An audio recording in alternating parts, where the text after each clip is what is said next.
Hey everybody, welcome back. So here we are going to tell you all some stories. This is the first story that I think is really relevant. I mean, I could back up further and talk about the minutia and the details and the things that went into like roughly the first year that I was mixing live sound and just trying to scratch up whatever jobs I could find on Craigslist here and there. But I'll start with a story that happened about 3 or 4 months after I started working at the bottom of the hill. So I was already working here. I was like on the roster as like one of the sort of fill-in engineers. Like there was a main roster that we've always had where there'll be like several people who are kind of like the main first line of people who get the regular gigs. And then if there's any days left on the calendar that can't really be filled in, they'll like check in with some of the other backup people and see if they can just cover. And that's just, you know, like I was getting like 1 or 2 shifts a month or whatever in the very beginning. But I started working at the bottom of the hill in August of 2006, and I had only begun mixing for the first time ever about a year before that. So I was very fortunate in a way, and again, not because I was lucky or because I was in the like right place at the right time or all these other things that people use to excuse the fact that other people worked harder than they did. You know, I'm definitely a believer that we create our own luck. I definitely believe that people who were in the right place in the right time, it's because they were probably working their ass off to make sure that they were in the right place at the right time. And I think that that has been true in my case many, many times. So I'd already been working here at Bottom of the Hill for a few months, and about 3 months in, we were doing the schedule for the following month.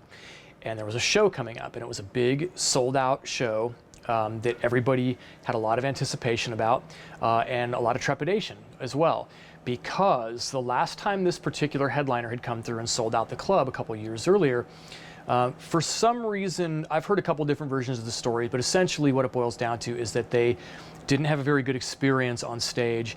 The singer for that band at the time, and I'm not going to name who the band is because they're actually a great band and they're still around to this day, still a great band.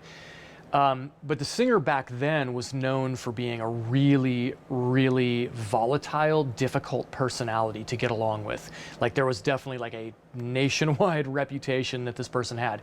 And one of the things that happened was when they played at the Bottom of the Hill previously, I think there was like some feedback or something during the actual show, like during the set or whatever. And like there was like some sort of I guess there was like a tense, like weird exchange that happened over the PA, like the singer like said something insulting to the sound engineer or something, and it kind of like rapidly went downhill, and it just ended up being a real bummer because it was a big sold out show, and it's just the sort of thing that like you certainly don't want to be humiliated like that if you're the engineer.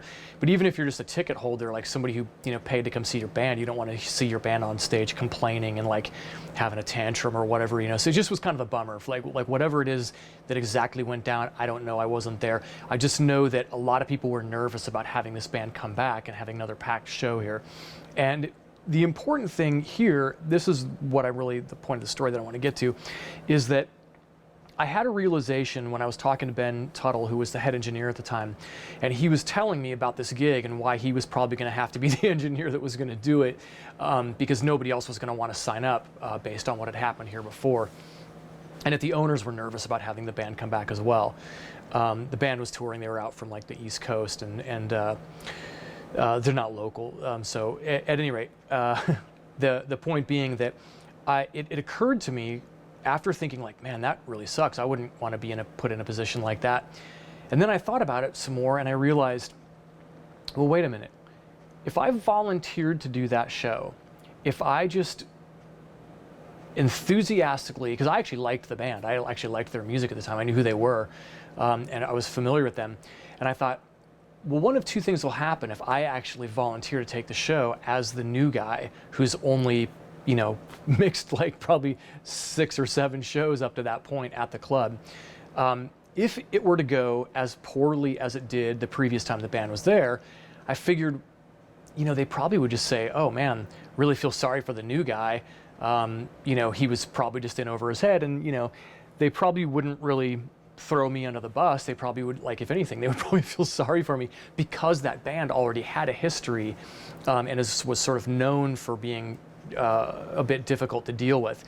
And then I realized, but if I pulled it off and it went really, really well, then like I look like a hero, and that would be amazing, and that would like really cement my position on the roster there as somebody that they would want to have working more often. Now, part of the backstory is that even in those few handfuls of, you know, whatever, 6 or 7 or 8 times that I had mixed shows prior to that, there would be other times where I would come in and like, you know, I would find that like somebody had left a blown speaker from the night before, or a guest engineer came in and like was monkeying around with the power amps and screwing around with the processor and ended up blowing some stuff. And it was a pretty regular thing back then that I would come in and find things pretty jacked up here at the club.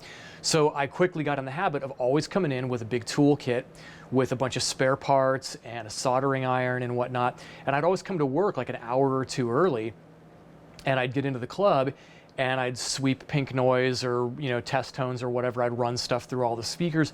And if I found things that weren't working, I just quickly ran up to the stage and started taking things apart and trying to fix things and do whatever I could to make my shows go better.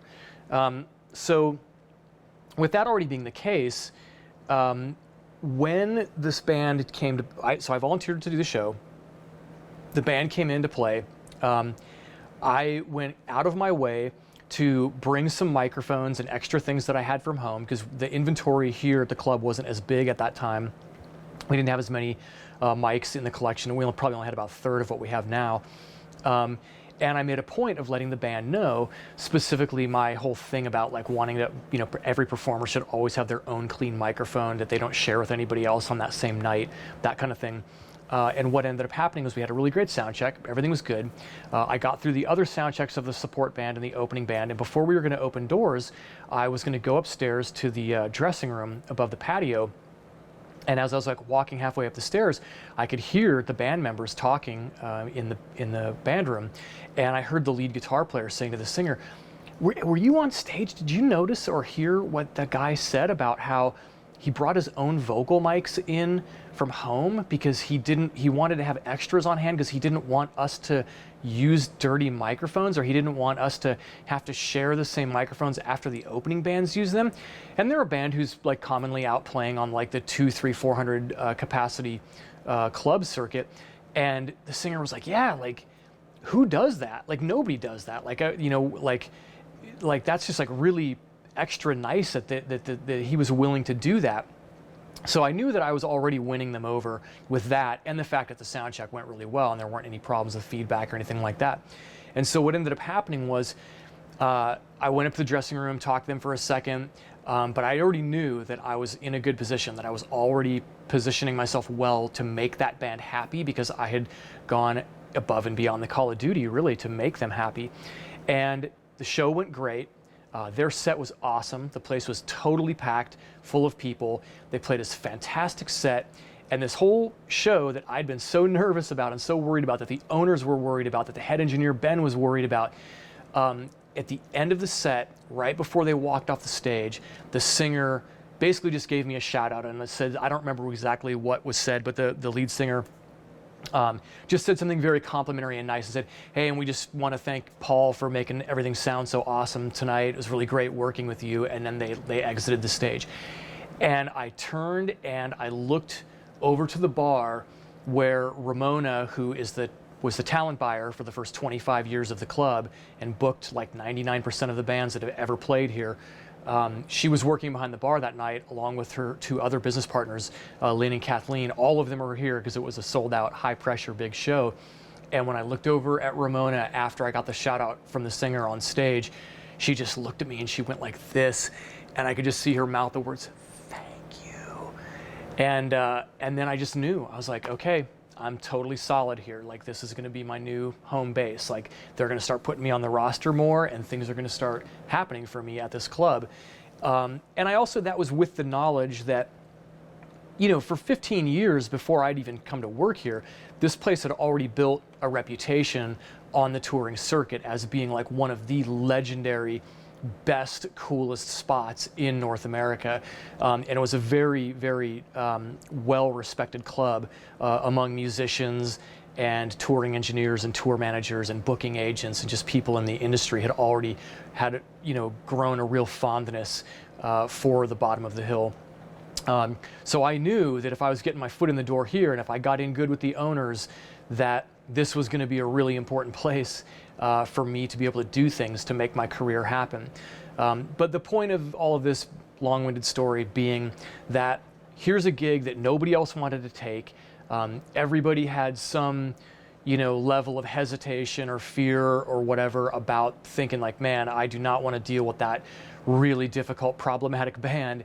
And I realized that, well, yeah, it is possible that I could take the risk, and maybe if it hadn't gone well, maybe they would say, we really shouldn't book that new guy too much anymore, or maybe we need to just only put him on, as a last resort or something. It could have gone poorly, but it didn't.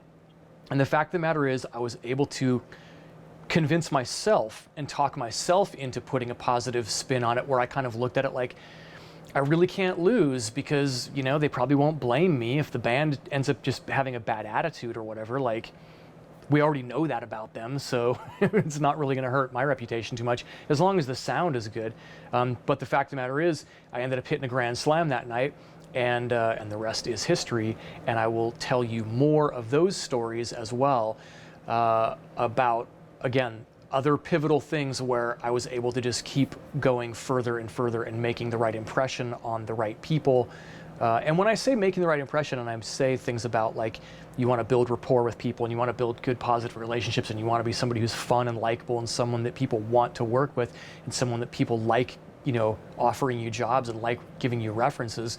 I don't mean that you should ever ingratiate yourself or be fake or false or phony with people, and you shouldn't kiss anyone's ass. If you should just be genuinely who you are. But there's a lot of things you can do to give people reassurances and build confidence in them and let them know that you're a pro, without having to kiss anyone's ass, and consequently they will like you and they will want to work with you more. And that's really what I'm talking about with building rapport and building positive relationships with people. So I'll have more stories for you soon, and I'll talk to you then. Thanks. Bye.